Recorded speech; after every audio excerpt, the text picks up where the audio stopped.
Di layar laptop Laras Wiratama, deretan angka 0 itu terasa dingin dan menusuk, jauh lebih tajam daripada udara AC 18 derajat Celcius di kantornya. 275 juta rupiah.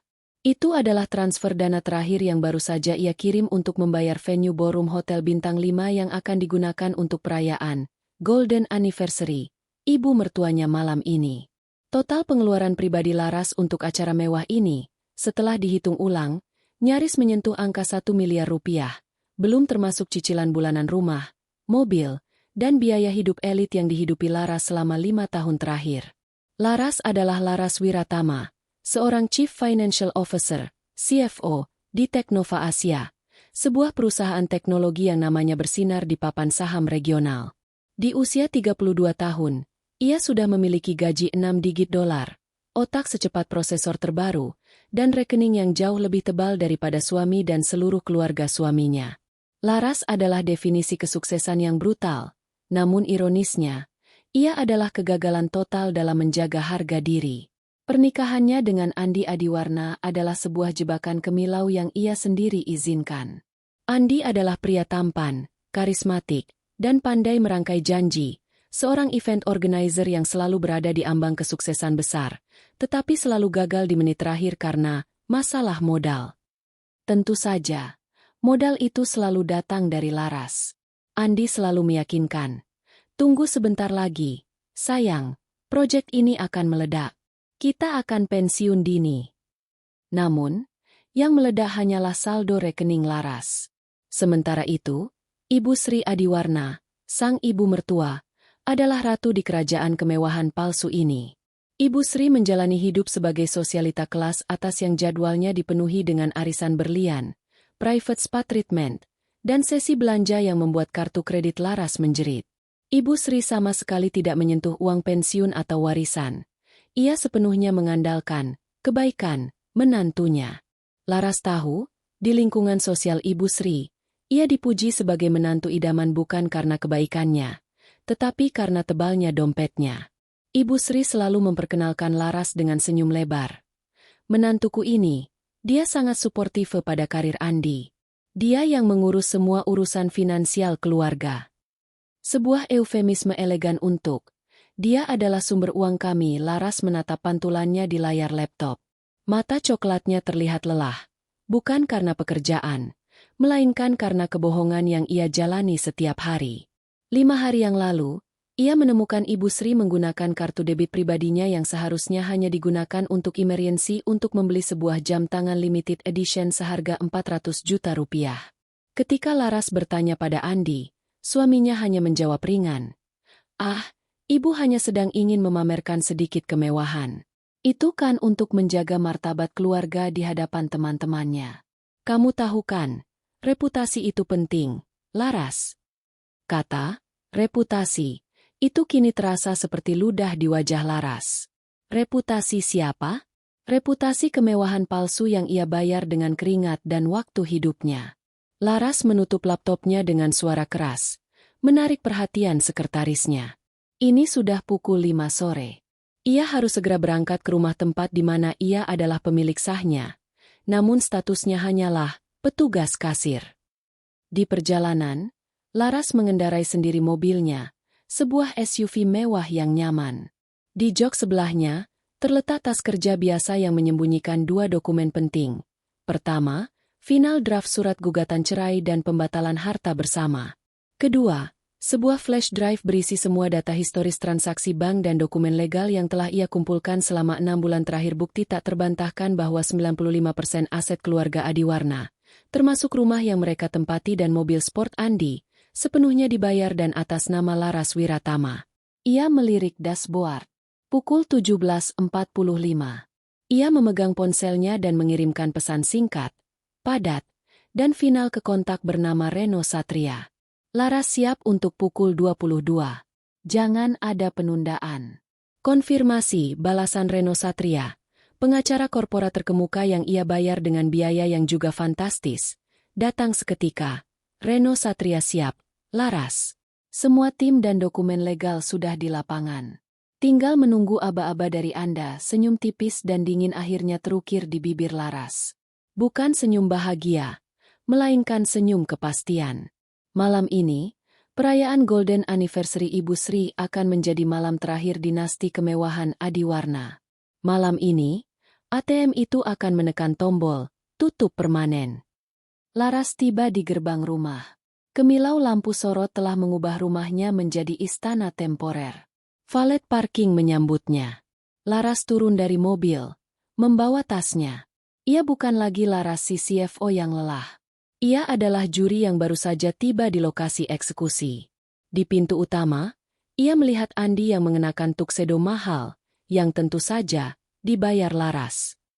"Laras, kamu dari mana saja? Kenapa baru datang? Tamu-tamu sudah mulai berdatangan. Cepat ganti baju, dan ingat, jangan bergaul terlalu bebas. Fokus pada ibu," ujar Andi. Nadanya memerintah, bukan menyambut. Laras menatap mata suaminya.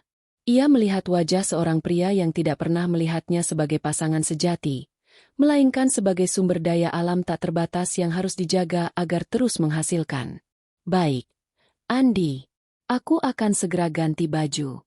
Dan aku berjanji, malam ini semua mata akan tertuju pada Ibu Sri," jawab Laras, suaranya tenang, membawa janji yang sangat berbeda dari apa yang dipahami Andi.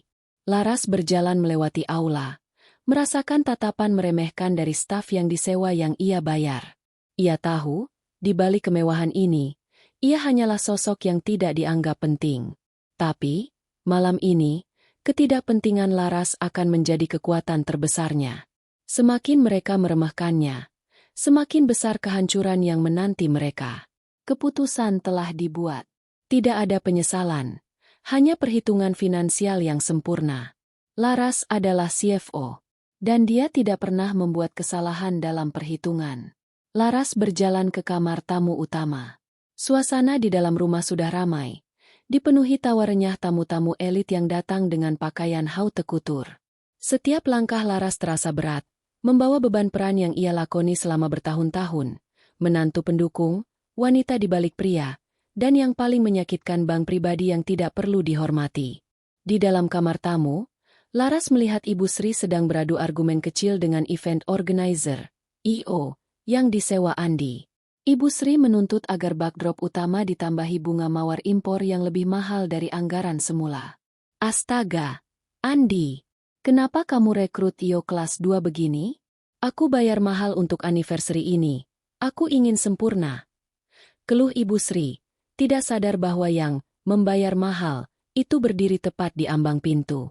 Laras masuk, menanggalkan jaketnya, dan langsung disambut pandangan tajam Ibu Sri. "Laras, bagus kamu datang. Kamu dari mana saja? Jangan buang-buang waktu. Gaunmu itu terlalu sederhana. Cepat ganti yang lebih mencolok, tapi jangan sampai lebih bagus dari gaun yang dipakai sepupumu yang dari Singapura. Ya, ingat, kamu di sini untuk support," perintah Ibu Sri, nadanya tanpa jeda, tanpa terima kasih. Laras hanya mengangguk tipis. Ia sudah terlalu lelah untuk berdebat tentang dress code. "Baik, Bu. Saya akan ganti." Laras mengambil gaun malamnya yang telah disiapkan di lemari. Saat ia mengenakannya, ponselnya bergetar di dalam tas kerjanya. Itu adalah pesan dari Reno Satria. "Reno Satria Laras, ada dua hal yang harus Anda tahu. Pertama, surat gugatan cerai sudah diserahkan ke pengadilan, tertanggal hari ini. Kedua, Anda masih memiliki waktu 45 menit sebelum kami menarik semua fasilitas digital mereka. Siapkan mental Anda untuk konfrontasi." Membaca pesan itu, rasa dingin menjalar di punggung Laras, bukan karena takut, melainkan karena adrenalin. Ia kini tahu persis berapa lama lagi ia harus menahan diri dalam sandiwara ini. 45 menit. Cukup lama untuk menerima satu dosis penghinaan yang menentukan. Ketika Laras kembali ke aula, pesta sudah mencapai puncaknya. Musik orkestra memenuhi ruangan. Andi, mengenakan tuksedonya, terlihat sangat bangga. Ia berdiri di sisi Ibu Sri, menerima pujian seolah-olah seluruh kemewahan ini adalah hasil jerih payahnya. Laras mendekat, berusaha terlihat ramah dan suportif, sesuai peran yang diharapkan darinya. Ia ingin pamit sebentar untuk mengambil minum. Andi, aku mau. Belum sempat menyelesaikan kalimat. Ibu Sri memotong dengan suara nyaring, sengaja didengar oleh sekelompok tamu penting di dekatnya. Laras, kau mau kemana? Kamu tidak lihat di sini ada tamu-tamu penting? Sini, perkenalkan dirimu. Tapi Ibu Sri menarik Laras ke samping, menjauhi kerumunan. Matanya menyapu Laras dari atas ke bawah. Laras, gaunmu itu terlalu berkilau. Kamu tahu kan? Malam ini adalah malamku. Bukan malam menantuku. Aku butuh kamu tampil profesional, bukan menonjol. Kenapa tidak kamu bantu saja event organizer di meja registrasi? Setidaknya kamu berguna di sana. Orang harus tahu kalau kamu multitasking. Bisik Ibu Sri. Senyum di bibirnya terlihat lebih kejam dari ucapan kasarnya. Laras merasakan urat-urat di pelipisnya menegang. Ia sudah lulus dari universitas ternama dengan IPK nyaris sempurna. Mengelola aset perusahaan bernilai triliunan, dan kini ia disuruh menjadi usher di pesta yang ia biayai. Tapi Bu, saya, tidak ada tapi-tapian. Laras, potong Andi, ikut bergabung, tatapannya penuh peringatan. Ibu benar. Cepat ke meja registrasi. Ada beberapa gift yang perlu kamu atur agar tidak tertukar. Itu kan urusanmu. Urusan keuangan, urusan detail. Kamu pandai di sana. Andi bahkan menyentuh bahunya, bukan untuk menenangkan, tetapi untuk mendorongnya menjauh. Urutan keuangan, urusan detail. Laras menyadari, bagi mereka, ia adalah sebuah fungsi, bukan seorang manusia. Laras menarik napas dalam-dalam. Baik, Andi. Baik, Bu Sri. Saya akan mengurus detailnya. Laras berjalan ke meja registrasi. Air matanya nyaris menetes, bukan karena sedih, tetapi karena amarah yang dingin dan terkendali. Ia mengambil secari kertas notes dari meja registrasi dan menuliskan 3 kata di sana, lalu menyelipkan kertas itu di bawah ponselnya. Lakukan. 10.00. Ia mengambil ponselnya, memotret kertas itu, dan mengirimkannya ke Reno Satria. Pukul 9.50 malam. Ada 10 menit tersisa. Laras berdiri di meja registrasi, melihat Andi dan Ibu Sri tertawa riang, memamerkan cincin dan dasi yang Laras beli. Di kejauhan, Laras melihat mobil sport Andi terparkir megah di depan air mancur, simbol keangkuhan yang ia biayai. Laras menekan tombol send pada pesan terakhir yang ditujukan kepada Reno. Start the clock. Tepat pukul 10 malam, Ibu Sri tengah mengangkat gelasnya, bersiap memberikan pidato emosional tentang keluarga dan keberkahan, dikelilingi oleh para tamu terhormat. Dan di meja registrasi, Laras melihat ponselnya berkedip, blokir akun berhasil. Aset ditarik. Permintaan keluarga telah dilaksanakan. Laras tersenyum. Bukan senyum lelah, bukan senyum palsu. Ini adalah senyum sang juri yang baru saja menjatuhkan palu terakhir. Permainan sandiwara telah berakhir. Babak kehancuran telah dimulai. Ia kini siap untuk menyaksikan kekacauan yang akan terjadi dalam 60 detik ke depan. Rasa penasaran para tamu akan segera berubah menjadi horor. Tepat pukul 10 malam, Ibu Sri berdiri di podium, memegang mikrofon dengan gaun sutra mewahnya. Lampu sorot diarahkan padanya. Ia bersiap memulai pidato air mata tentang betapa beruntungnya ia memiliki keluarga yang saling mendukung. Andi berdiri di sampingnya. Bangga. Pandangannya menyapu kerumunan tamu. Di sudut ruangan, di meja registrasi yang sunyi, Laras Wiratama mematikan ponselnya. Ia baru saja menerima konfirmasi dari Reno Satria. Operasi telah dimulai. 1 menit berlalu. Pidato Ibu Sri dimulai dengan basa-basi manis. 2 menit. Tiba-tiba, ponsel Andi di saku tuksedonya bergetar hebat. Itu adalah serangkaian notifikasi yang muncul beruntun. Transaksi ditolak. 12 juta rupiah. Kartu Visa Gold.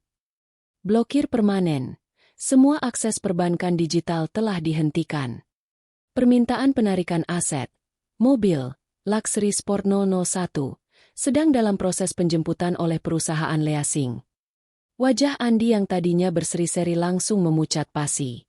Ia mengira itu adalah glitch sistem atau scam yang mengerikan. Ia merogoh saku, mencoba membuka kunci ponselnya, namun tangannya gemetar. Saat yang sama, Ibu Sri di podium tiba-tiba berhenti bicara. Wajahnya yang tebal make up terlihat bingung. Andi, sebentar. Kenapa di handphone ibu muncul notifikasi aneh?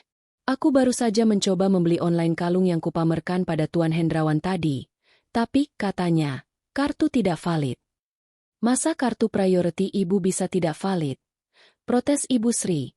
Suaranya yang tadinya lembut kini meninggi penuh kekhawatiran. Kegaduhan kecil mulai terjadi. Sebagian tamu yang mencoba berselancar di media sosial untuk memamerkan acara tersebut mulai mengeluh. Maaf, Sri. Wi-Fi di sini mati total. Ya? Jaringan selulerku juga hilang. Aku tidak bisa mengirim foto story, ujar salah satu sosialita yang hadir. Andi mulai menyadari ada yang tidak beres. Ini bukan hanya glitch kartu. Ini adalah pemadaman sistem yang disengaja dan terkoordinasi. Ia buru-buru berlari ke arah pusat server rumah. Namun yang ia temukan hanyalah kabel-kabel yang telah diputus secara rapi. Di tengah kekacauan internal itu, bunyi deruman mesin diesel yang besar mulai terdengar mendekat. 2 buah mobil derek besar, berlogo perusahaan leasing ternama, berhenti persis di depan gerbang utama, di sebelah mobil sport Andi yang berkilauan. Bersama mereka, turun 2 petugas berpakaian rapi dan berwajah datar, membawa surat perintah resmi. Mereka langsung menuju mobil sport Andi yang terparkir angkuh di depan air mancur. Permisi bapak-bapak, kami mendapat perintah penarikan unit ini. Dokumen leasing sudah diputuskan sepihak oleh pemilik aset, kata salah satu petugas. Andi, yang baru saja kembali dari kepanikan server, melihat pemandangan itu. Matanya melebar. Ia berlari ke depan dengan panik. Hentikan! Hentikan! Kalian salah. Mobil ini milikku. Aku yang mengendarainya. Kalian tidak bisa. Teriak Andi. Suaranya pecah. Tidak lagi terdengar gagah di tuksedonya. Petugas itu hanya menunjuk ke dokumen. Mobil ini atas nama Nyonya Laras Wiratama.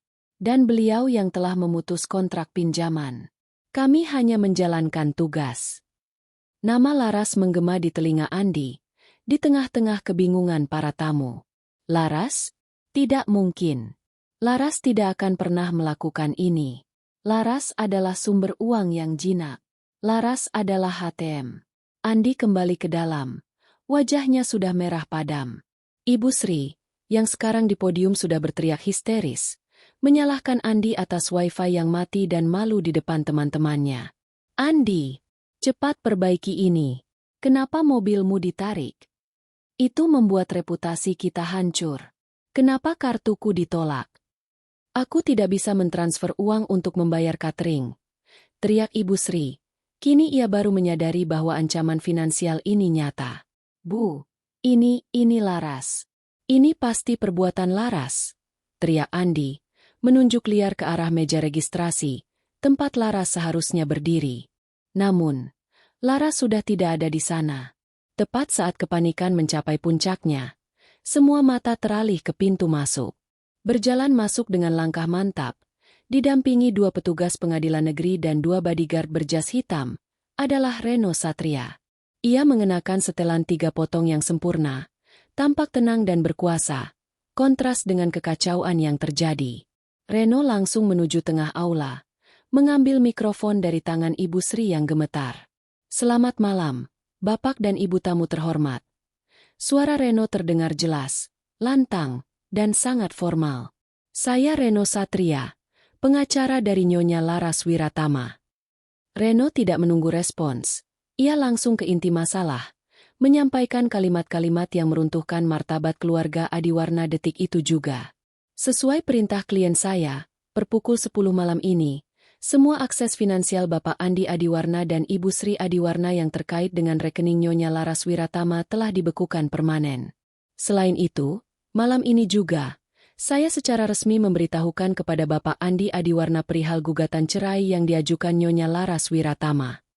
Andi terpaku, mulutnya terbuka, tidak mampu mengeluarkan suara. Ibu Sri mencengkeram tangan Andi, wajahnya berubah menjadi topeng horor. Reno melanjutkan, menunjuk ke sekeliling ruangan mewah itu. Kediaman ini, yang Anda gunakan untuk acara malam ini, adalah properti yang sepenuhnya dibayar dan atas nama Nyonya Laras Wiratama. Oleh karena itu, sesuai surat perintah pengadilan ini, Bapak dan Ibu Adiwarna harus mengosongkan tempat ini dalam waktu 24 jam. Acara ini dibatalkan. Mohon para tamu segera meninggalkan lokasi. Reno menyerahkan surat perintah penyitaan sementara kepada seorang petugas pengadilan. Semua kemewahan, tawa, dan rasa bangga keluarga Adiwarna lenyap dalam sekejap. Mereka, sang tuan rumah yang agung, kini berdiri telanjang di hadapan tamu-tamu elit mereka, tanpa rumah, tanpa kartu, dan yang terpenting, tanpa martabat. Andi hanya bisa berbisik, suaranya tercekat. Tidak, Laras. Dan pada saat itulah, Laras muncul kembali. Ia tidak berjalan dari pintu depan. Ia muncul dari lorong belakang, tempat ia berganti pakaian, mengenakan jaket kulit yang chic di atas gaun pestanya.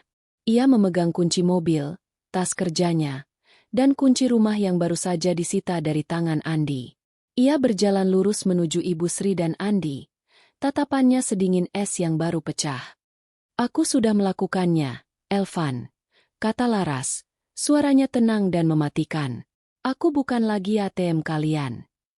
Laras mengeluarkan amplop kecil berisi uang tunai pecahan 100 ribuan, yang tampak lusuh dibandingkan kemewahan pesta itu, dan menjatuhkannya tepat di kaki Ibu Sri. Itu adalah gajimu, Bu Sri. Sebagai staf keuangan keluarga yang kau sebutkan tadi, kata Laras tajam. Laras berbalik, tidak lagi melihat kehancuran di belakangnya. Ia telah menuntut ganti rugi atas harga dirinya dengan harga yang paling mahal bagi mereka. Kehilangan segalanya dalam semalam. Laras berdiri tegak di tengah aula, sorot matanya yang tajam menembus kegaduhan. Ia baru saja menjatuhkan amplop berisi uang tunai sebagai gaji Ibu Sri di lantai. Tindakan kecil itu, di tengah kemewahan yang ia biayai, adalah tamparan paling mematikan. Ibu Sri Adiwarna menatap amplop lusuh itu, lalu beralih menatap Laras. Wajahnya yang tadinya memerah karena amarah kini berubah menjadi warna kelabu ketidakpercayaan. Laras, apa-apaan ini? Kau pikir kau siapa? Berani-beraninya kau mempermalukan aku di depan Tuan Sudirman, di depan kolega-kolegaku. Ini adalah rumahku. Kau hanya menantuku. Kau tidak bisa begini.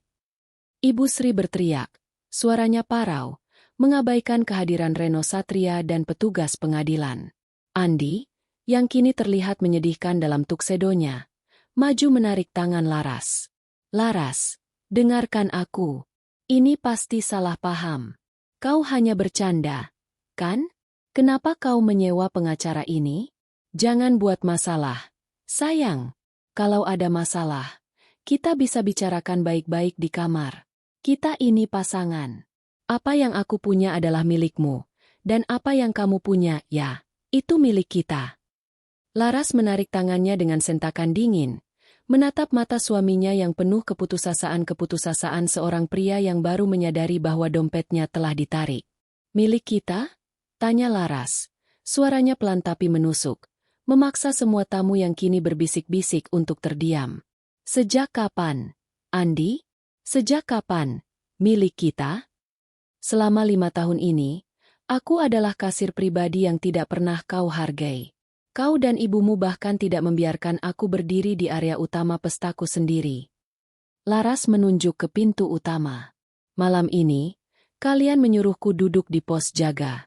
Malam ini, Ibu Sri menyebutku staf keuangan dan memerintahkan aku memotong appetizer. Sekarang, aku datang untuk mengklaim gaji terakhir staf keuangan itu dan meminta kartu debitku kembali. Laras mengulurkan telapak tangannya. Ibu Sri, secara refleks, merogoh saku gaunnya dan mengeluarkan beberapa kartu plastik. Kartu-kartu itu adalah kartu kredit dan debit priority yang selama ini menjadi jimat kekuasaan Ibu Sri. Ibu Sri melemparkannya ke tangan Laras dengan jijik. Ambil! Ambil semua uang kotormu itu. Kami tidak butuh sepeser pun darimu, teriak Ibu Sri, meski ia tahu persis bahwa tanpa kartu-kartu itu, ia tidak akan bisa membayar tagihan listrik besok pagi. Tentu saja tidak butuh. Karena kalian sudah menghabiskannya, balas Laras, menggesekkan kartu-kartu itu menjadi satu tumpukan di tangannya. Dan mengenai rumah ini, Ibu Sri. Laras menoleh ke arah Reno Satria, yang mengangguk. Reno mengambil alih. Mohon perhatian.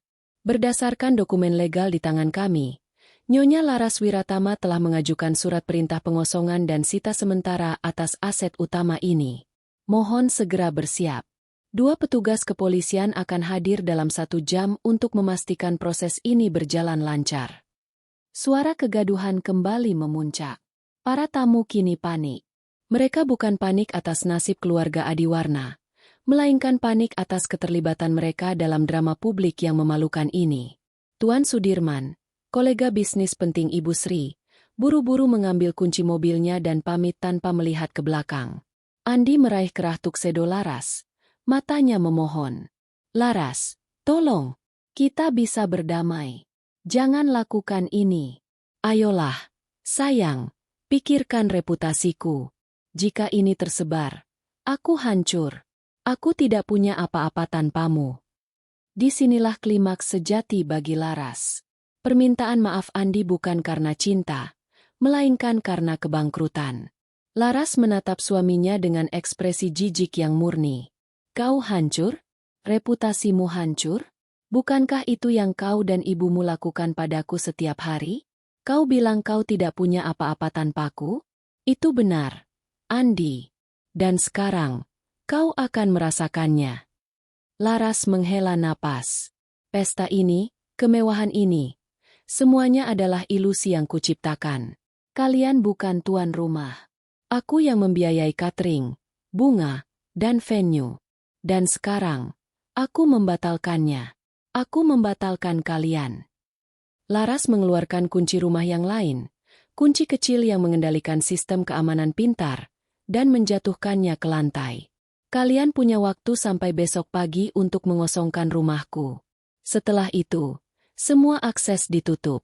Nikmati malam terakhir kalian di properti yang bukan milik kalian. Dengan langkah yang ringan dan penuh kemenangan, Laras berbalik. Ia berjalan melintasi aula, melalui sisa-sisa kemegahan palsu, melewati tatapan-tatapan sinis dan terkejut para tamu. Ia tidak melihat ke belakang. Reno Satria mengikutinya. Di dekat pintu, Reno sempat berbisik. Pembalasan yang sempurna, Laras, finansial dan legal. Mereka tidak akan punya apa-apa untuk melawan. Laras hanya mengangguk. Ia tidak butuh pujian. Ia butuh kebebasan. Di luar, mobil yang telah dipesan Laras menunggunya. Ia masuk, meletakkan kunci dan kartu-kartu kredit hasil rampasan itu di dashboard. Saat mobil menjauh, Laras melihat mobil derek masih bekerja keras membawa mobil sport Andi pergi. Di jendela belakang mobil, ia sempat melihat sekilas Andi dan Ibu Sri, berdiri di tengah halaman rumah yang kini terasa asing, di bawah sisa-sisa lampu pesta yang mulai diredupkan oleh petugas. Mereka hanya berdua, tanpa kemewahan, tanpa kartu, tanpa martabat. Mereka telah menjadi tamu yang diusir dari pesta yang mereka kira milik mereka. Laras tersenyum. Senyum kemenangan yang dingin. Malam ini, ia tidak hanya mendapatkan kembali uangnya, ia mendapatkan kembali dirinya sendiri. Kepergian Laras Wiratama terasa seperti penarikan napas terakhir dari seluruh acara. Begitu mobilnya menghilang di tikungan jalan, suasana megah Golden Anniversary itu langsung berubah menjadi lokasi bencana. Para tamu, yang sebagian besar adalah kolega bisnis dan sosialita penting, tidak ingin berada di sana semenit lebih lama. Mereka pergi dengan langkah tergesa-gesa, membawa serta cerita skandal finansial ini sebagai gosip terpanas minggu ini. Andi Adiwarna dan Ibu Sri ditinggalkan di tengah aula yang kini terasa dingin dan luas. Lampu-lampu pesta yang tersisa, yang seharusnya menerangi kebahagiaan mereka, kini justru menyoroti aib. Beberapa vendor mulai bergerak gelisah, menanyakan siapa yang akan membayar mereka. Andi, bayar aku. Kontrakku dengan ibumu. Siapa yang bertanggung jawab atas catering ini? Teriak salah satu kepala vendor. Suaranya kini berani menantang karena ia tahu keluarga ini telah jatuh. Ibu Sri mencengkeram lengan Andi. Matanya membelalak ketakutan, bukan lagi kemarahan. Tolong aku, Nak. Aku tidak punya uang tunai. Kartuku. Laras membawa semua kartuku. Bagaimana kita akan membayar mereka? Andi, sang event organizer yang selalu penuh percaya diri, kini adalah mayat hidup. Ia tidak bisa mengeluarkan kata-kata. Bukankah kau ada kartu cadangan? Kartu yang kau bilang dari investasimu. Desak Ibu Sri. Andi menggeleng. Itu juga kartu suplemen dari rekening Laras, Bu. Aku tidak punya rekening mandiri. Semua uang hasil kerjaku. Selama ini aku masukkan ke dalam rekening gabungan yang Laras kelola. Realitas menghantam Ibu Sri seperti hantaman palu godam. Seumur hidupnya, ia tidak pernah mengurus pembayaran, tagihan, atau bahkan detail kecil rekening bank. Ia hanya tahu bagaimana menggunakan kartu dengan limit tak terbatas. Kini, ia menyadari ia adalah seorang perempuan dewasa yang benar-benar tergantung 100% pada menantunya yang kini menjadi musuhnya. Lalu bagaimana kita membayar mereka? Ibu Sri menangis histeris. Ia menoleh ke arah tumpukan hadiah di sudut ruangan. Karangan bunga dan gift dari para tamu yang kini tampak mengejek. Kita jual saja hadiah-hadiah ini. Jual semua bunganya. Seorang petugas dari IO menggeleng. Maaf, Nyonya.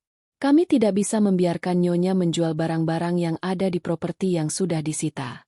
Sesuai perintah pengadilan, barang-barang yang tersisa harus diinventarisir sebagai barang bergerak. Perintah itu membuat Ibu Sri terduduk lemas di lantai marmer. Air matanya membasahi make-up mahalnya. Harga dirinya, yang ia bangun dari utang dan pinjaman, kini hancur di hadapan vendor dan satpam. Andi mencoba menghubungi beberapa teman dekatnya yang dianggapnya loyal, memohon pinjaman atau setidaknya tempat menginap malam ini. Ponselnya, meskipun sudah bisa terhubung dengan jaringan seluler, tidak menghasilkan apa-apa. Halo, Tora? Aku butuh bantuanmu. Aku kena masalah besar. Bisakah aku menginap di tempatmu malam ini? Pinta Andi dengan suara tercekat. Jawaban di ujung telepon sangat dingin.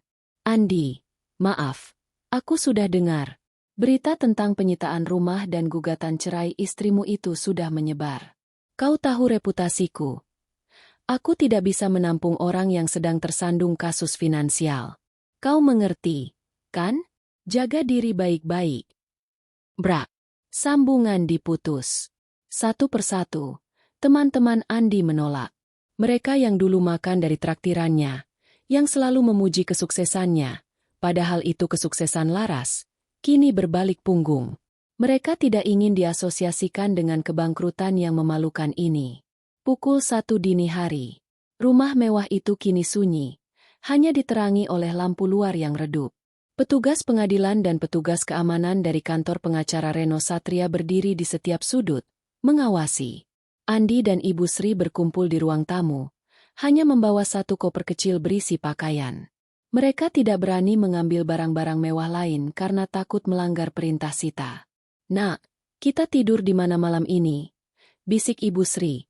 Suaranya kini hanyalah getaran ketakutan. Kita punya uang tunai berapa? Aku hanya punya 300.000 di dompetku. Andi merogoh saku. Aku hanya ada 100.000, Bu. Semua uang tunai kita kemarin untuk membayar Petty Casio. Kita bahkan tidak punya cukup uang untuk sewa taksi menuju hotel murah. Mereka, keluarga Adiwarna yang tadi malam mengklaim sebagai kaum elit Jakarta, kini berstatus gelandangan dengan pakaian termahal. Mereka keluar dari rumah itu pukul 2 dini hari. Ibu Sri, yang biasanya dilayani sopir dan harus mengenakan kacamata hitam untuk menghindari kilauan matahari, kini harus berjalan kaki menyusuri jalanan kompleks yang sepi. Andi menyeret koper dengan wajah penuh penyesalan dan amarah yang diarahkan pada dirinya sendiri atau lebih tepatnya, pada Laras. Laras kejam, gumam Ibu Sri, menahan tangis. Dia bukan manusia. Dia iblis. Andi menatap ibunya. Dia kejam karena kita yang mengajarkannya. Bu, kita yang menjadikannya ATM. Kita yang mengambil semua yang ia miliki, kecuali harga dirinya. Namun, Penyesalan Andi hanya sebatas bibir. Yang lebih ia rasakan adalah dendam. Dendam karena dipermalukan. Dan dendam karena ia kini harus memulai hidup dari nol tanpa modal, tanpa kartu, tanpa status sosial.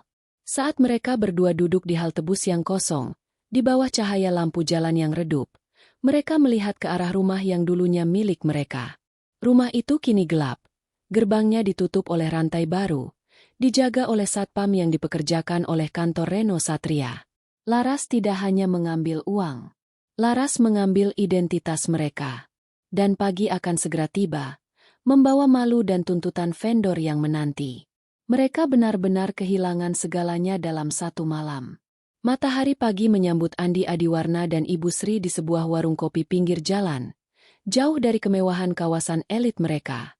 Mereka duduk di kursi plastik. Pakaian tuxedo dan gaun sutra yang lusuh kini terlihat konyol dan menyedihkan. Kabar tentang drama Golden Anniversary semalam telah meledak. Ibu Sri mencoba meminjam ponsel pemilik warung, mencoba menghubungi beberapa teman sosialita yang dianggapnya paling loyal. Semuanya nihil. Ada yang tidak mengangkat, ada yang mengangkat hanya untuk memberikan ucapan simpatik yang sinis, dan yang paling parah, ada yang langsung memblokir nomornya. Reputasi yang ia agung-agungkan, yang dibeli dengan uang Laras Wiratama, kini hancur lebur. Andi, kita harus hubungi pengacara. Kita gugat balik Laras. Ini pencemaran nama baik. Dia tidak bisa seenaknya mengambil semua milik kita. Teriak Ibu Sri, masih dalam mode penyangkalan. Pengacara mana, Bu? Tanya Andi dengan nada hampa. Semua pengacara yang kita kenal dibayar mahal oleh Laras atau perusahaan Laras. Kita tidak punya uang tunai bahkan untuk membayar konsultasi awal. Namun, di tengah keputusasaan itu, Andi mendapatkan ide. Ia ingat ada satu aset yang tidak pernah Laras sentuh. Kantor event organizer miliknya. Meskipun kantor itu kecil dan tidak pernah menghasilkan laba, itu adalah satu-satunya entitas yang secara legal masih atas namanya. Mereka menyewa taksi murah dengan sisa uang tunai yang mereka miliki, pergi ke kantor Andi. Pintu kantor itu seharusnya menjadi tempat perlindungan terakhir mereka. Saat mereka tiba, pintu kantor terkunci rapat. Sebuah kertas putih tertempel di pintu kaca. Pemberitahuan penyitaan sementara. Kantor itu juga telah disita. Andi meraih kertas itu, membacanya cepat. Matanya membulat. Tidak mungkin. Ini tidak mungkin. Ternyata, Laras telah melakukan langkah yang jauh lebih cerdas. Sebulan lalu, Laras menarik semua sahamnya dari perusahaan Andi, dan secara halus memberikan pinjaman modal jangka pendek yang sangat besar atas nama perusahaan holding Laras. Karena Andi tidak pernah bisa membayar pinjaman itu dan pinjaman itu memang dirancang untuk tidak bisa dibayar, Laras memiliki hak sah untuk menyita semua aset perusahaan sebagai jaminan utang. Kantor event organizer Andi adalah bagian dari aset tersebut. Andi, jadi kita tidak punya apa-apa? Jerit Ibu Sri. Air mata yang tersisa kini benar-benar mengering. Ia menyandarkan tubuhnya ke dinding, melihat kebanggaan terakhir Andi lenyap. Andi meninju dinding itu dengan frustrasi. Ia benar-benar tidak memiliki apa-apa.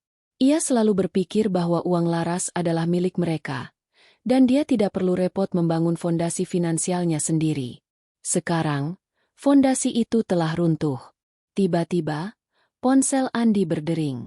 Itu adalah nomor yang tidak dikenal, tetapi dengan kode area Jakarta Selatan. Andi ragu, lalu mengangkatnya. Halo. Selamat pagi, Bapak Andi Adiwarna. Saya Reno Satria. Suara pengacara itu terdengar melalui telepon, seolah-olah ia sedang duduk di ruangan yang nyaman dan bersih. Sangat kontras dengan situasi mereka. Andi langsung menyala.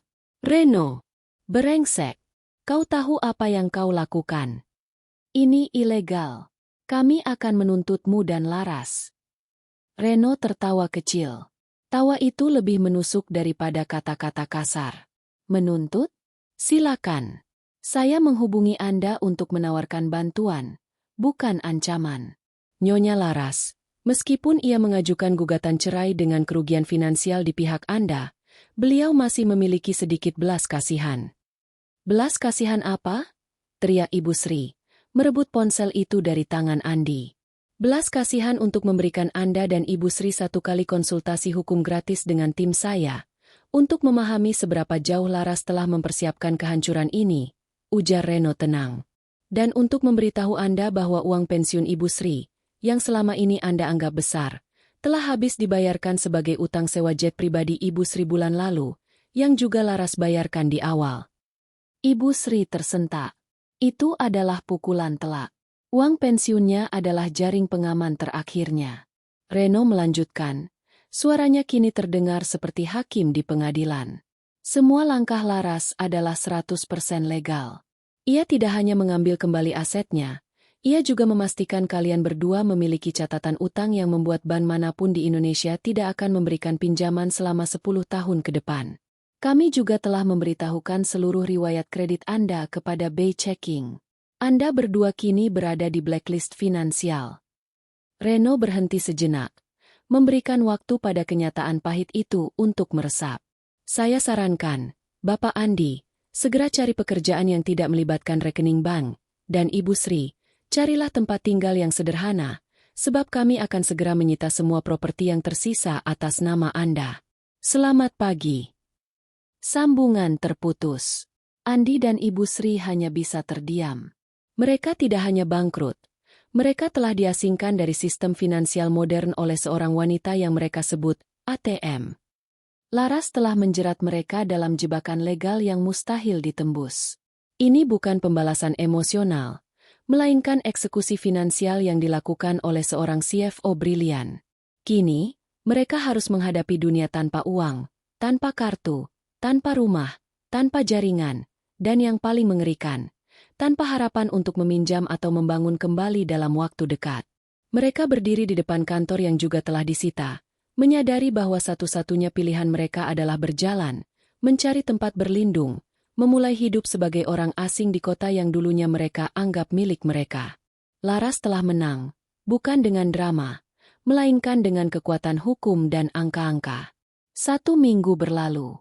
Di sebuah penthouse mewah dengan pemandangan langsung ke jantung kota, Laras Wiratama duduk di balkon, menyesap teh hangat di pagi hari. Penthouse ini adalah aset yang ia beli diam-diam, jauh dari pantauan rekening gabungan dan mata serakah keluarga Adiwarna. Udara di sini terasa ringan, dibebaskan dari beban kepalsuan, hutang, dan tuntutan tak berujung. Ponsel Laras bergetar, menampilkan nama Reno Satria.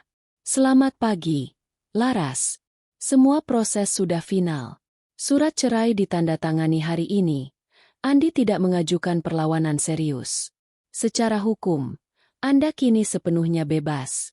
Seluruh aset telah diamankan, dan rumah itu kini dalam proses renovasi total untuk dijual.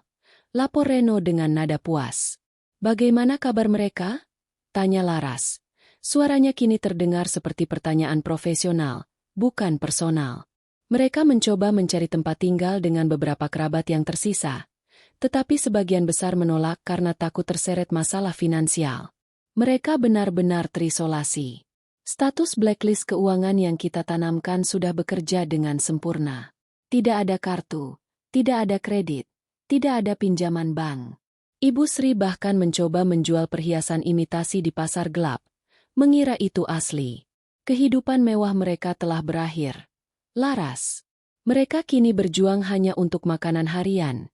Jelas Reno. Laras hanya mendengarkan. Tidak ada kepuasan yang meledak-ledak. Hanya ketenangan yang dalam. Pembalasan yang ia inginkan bukanlah rasa sakit fisik, melainkan rasa sakit karena kehilangan identitas yang mereka puja. Bagi Ibu Sri dan Andi, kehilangan kemewahan adalah kematian yang jauh lebih menyiksa daripada kematian fisik. Terima kasih, Reno. Anda melakukan pekerjaan yang luar biasa. Kirimkan semua dokumen final ke kantor. Tutup Laras. Laras meletakkan ponselnya. Ia telah memenangkan pertarungan ini dengan sempurna. Sebagai CFO, ia memahami bahwa emosi hanya akan mengacaukan perhitungan.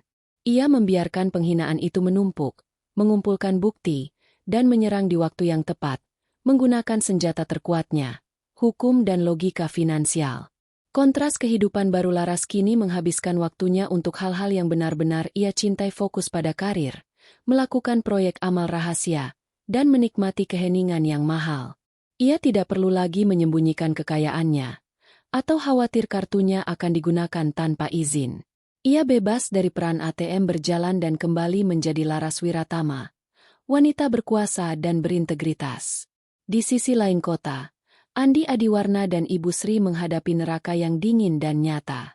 Mereka berhasil mendapatkan tempat tinggal sementara di sebuah kamar kos kecil, dibayar dengan menjual jam tangan peninggalan keluarga yang untungnya tidak terdeteksi oleh Reno. Andi, sang event organizer yang selalu berpenampilan rapi, kini menjadi pemuda yang berantakan, mengenakan kaos kusam. Ia mencoba mencari pekerjaan apa saja menjadi pelayan. Driver ojek online, tetapi semuanya membutuhkan rekening bank, atau setidaknya surat referensi yang layak. Dengan catatan blacklist by checking dan riwayat utang yang diwariskan Laras, tidak ada perusahaan yang mau mengambil risiko.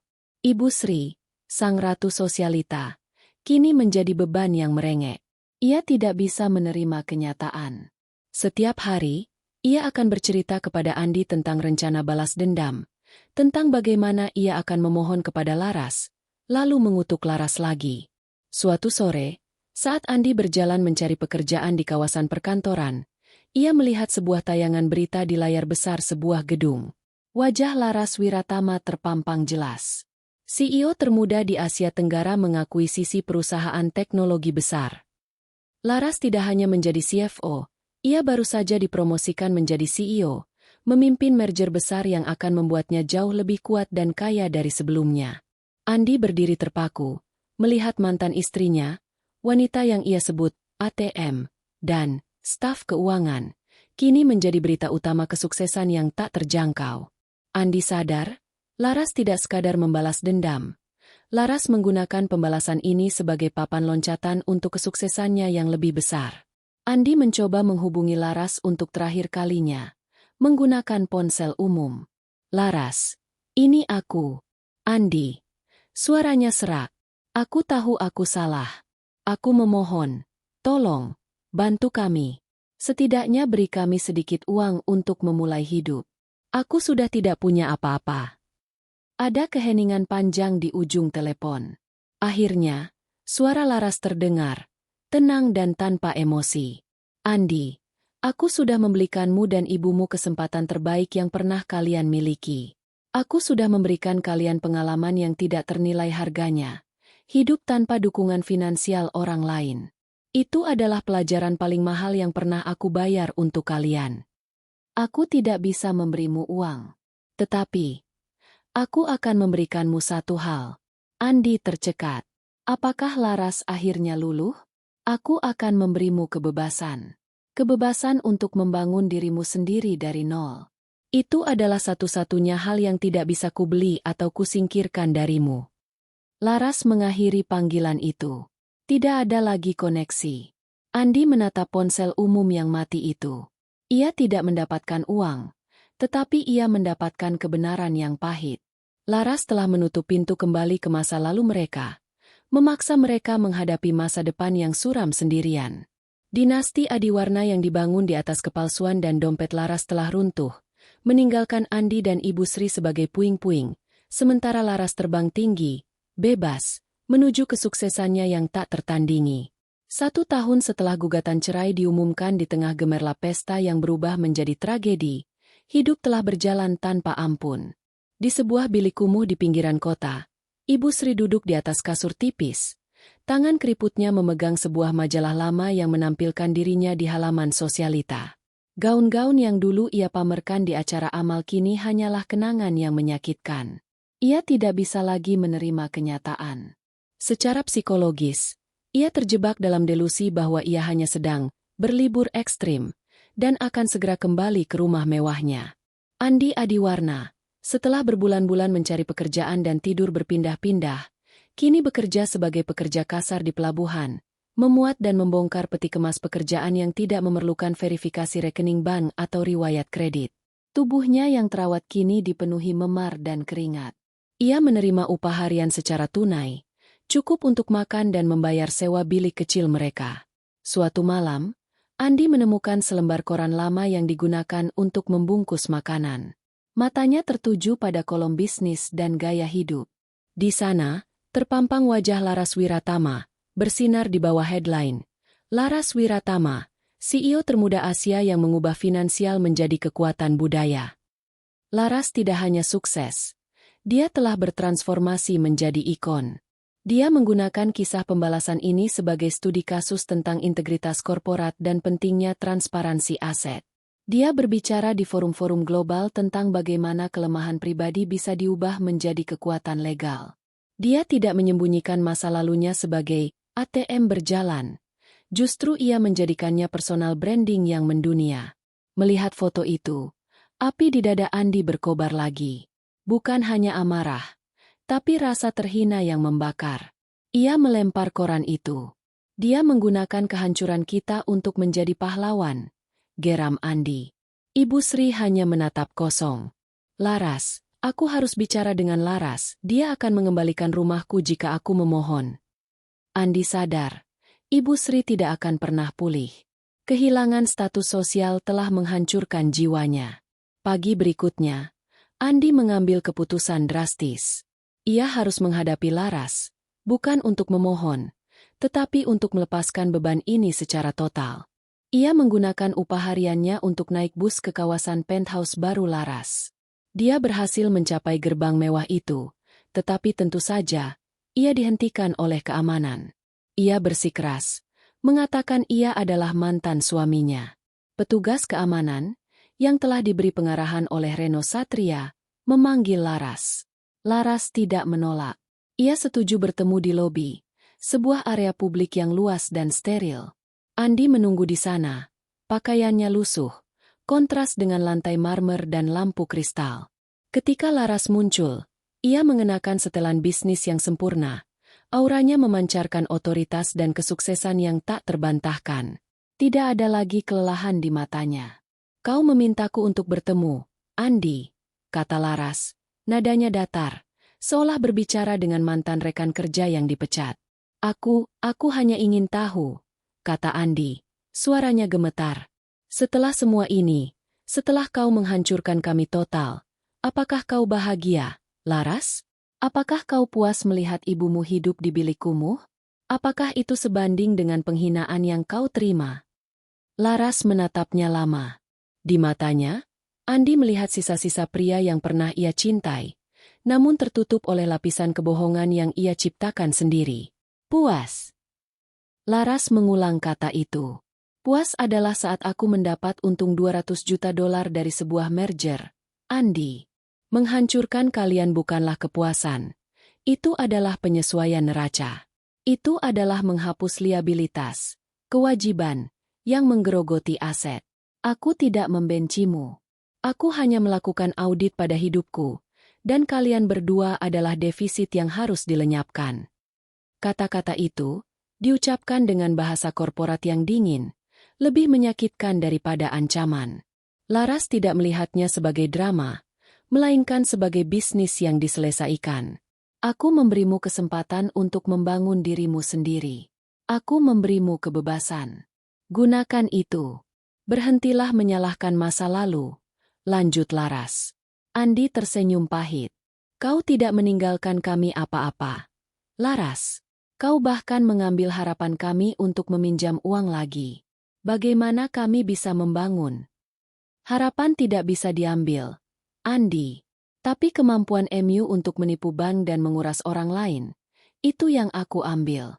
Aku memastikan kalian tidak bisa mengulang pola yang sama, kata Laras. Laras kemudian melakukan sesuatu yang tidak terduga.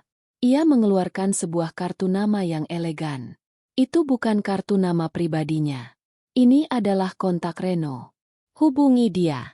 Aku telah menyiapkan satu program mentoring anonim yang didanai oleh yayasanku. Itu tidak akan memberimu uang, tetapi akan mengajarkanmu cara mengelola uang hasil keringatmu sendiri. Tidak ada yang tahu itu aku. Ambil atau tinggalkan, katanya, meletakkan kartu itu di meja. Andi menatap kartu itu, lalu menatap Laras. Ia tahu, tawaran ini bukanlah belas kasihan, melainkan dorongan terakhir yang memaksa Andi untuk bertanggung jawab. Kenapa kau melakukan ini? Tanya Andi. Karena aku sudah membayar lunas. Dan aku tidak suka ada loose ends dalam proyek, jawab Laras. Laras berbalik dan berjalan pergi, meninggalkan Andi di lobi. Andi melihat punggung Laras yang lurus dan kuat, memimpin perusahaan raksasa, sementara ia, mantan suaminya, kini hanya membawa koper usang dan penuh utang. Andi mengambil kartu nama itu. Kartu nama itu terasa berat, membawa janji rehabilitasi yang menyakitkan. Ia akhirnya mengerti, pembalasan Laras bukanlah tentang mengambil segalanya, tetapi tentang meninggalkan satu hal yang sangat berharga, kesadaran diri.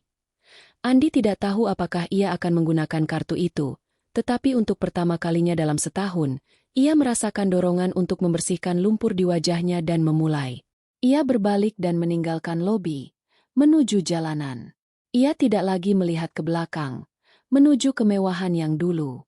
Sementara itu, Laras telah naik ke kantornya, bersiap untuk rapat global. Andi dan Ibu Sri kini menjadi babak yang ditutup, sebuah catatan kaki dalam sejarah kesuksesannya. Laras melirik keluar jendela. Di tangannya, ia memegang sebuah buku kecil bersampul hitam jurnal lamanya. Ia membuka halaman terakhir. Di sana, tertulis satu kalimat yang ia tulis semalam sebelum pembalasan. Biaya untuk membeli harga diri kembali, 1,2 miliar dolar aset, 500.000 dolar biaya legal. Worth it. Next target, Global Domination. Laras tersenyum. Kisah HTM berjalan telah usai. Kini, era Laras telah dimulai. Dunia finansial tidak akan pernah sama.